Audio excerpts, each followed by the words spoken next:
At last, it's finally here. These were all either pre-ordered and/or the grifters got to them first, because even Amazon was all out of stock. So what better way to celebrate owning a movie I've already seen than to goof around in the woods with the costume I made last year when the trailer dropped.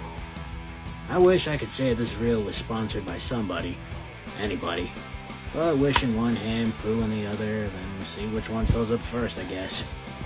Hell, I even filmed this in the rain, just like the Brits. I loved Winnie the Pooh, I loved horror, and this movie made bank, so I honestly don't get the hate. Like whether people are passionately hating on it because of how it was made, or even their potential childhoods being wrecked, it's just not making any sense to me. But it's starting to.